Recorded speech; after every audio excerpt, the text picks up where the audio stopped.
नमस्कार, मैं सदर सैफी और आप देख रहे हैं हमारा खास बुलेटिन। महागठबंधन सरकार बनी तो मुस्लिम और दलित उप मुख्यमंत्री भी बन सकते हैं।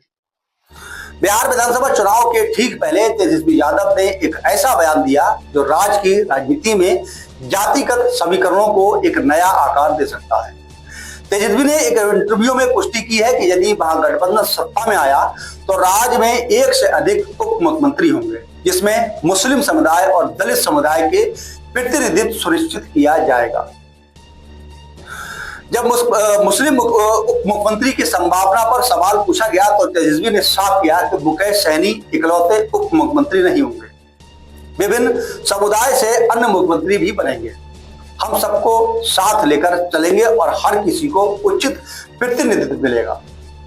तेजस्वी ने यह भी कहा कि कई उप मुख्यमंत्री बनाने की घोषणा पहले से ही की जा चुकी है। उन्होंने कहा कि जिस दिन यह घोषणा हुई थी, अशोक गहलोत जी ने कहा था कि अगर मुकेश सहनी को उप मुख्यमंत्री बनाया जाएगा तो अन्य लोग भी होंगे। विभिन्न वर्गों के द्वारा उठाई गई चिंताओं का समाधान भी किया जाएगा।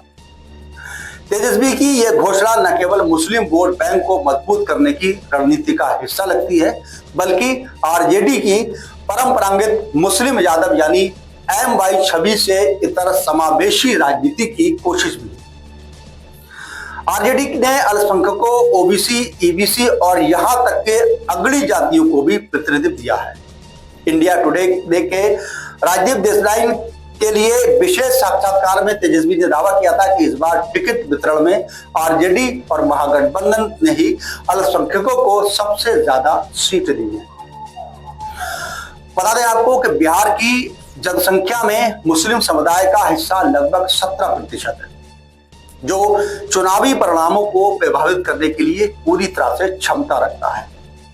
हाल ही में विकासशील इंसान यानी VIP के प्रमुख मुकेश सहनी को महागठबंधन का उप मुख्यमंत्री पद का चेहरा घोषित किए जाने के बाद मुस्लिम समुदाय से उप मुख्यमंत्री पद की मांग तेजी हो गई। इसी बीच में तेजस्वी ने कहा कि अगर अन्य जातियों के उप मुख्यमंत्री बन सकते हैं तो मुस्लिम समुदाय का भी उप मुख्यमंत्री बन सकता है। इसी बीच में असदुद्दीन ओवैसी तो बिहार में चुनाव प्रचार के दौरान उन्होंने मुस्लिम समुदाय से उप मुख्यमंत्री नहीं घोषणा करने के लिए लगातार हमला कर रहे हैं। बीजेपी के प्रवक्ता सैयद शाहनवाज हुसैन ने तो यहां तक कि कहा कि आरजेडी मुस्लिमों को सत्ता में हिस्सेदारी नहीं देना चाहती है। वहीं तेजस्वी का यह फार्मूला बिहार की जटिल जातिगत राजनीति में एक अहम बदलाव का संकेत देता है। आरजेडी लंबे समय से MY समीकरण पर निर्भर रही है, लेकिन तेजस्वी युवा नेता के रूप में दलित, ईबीसी और मुस्लिमों को एकजुट करने की कोशिश कर रहे हैं।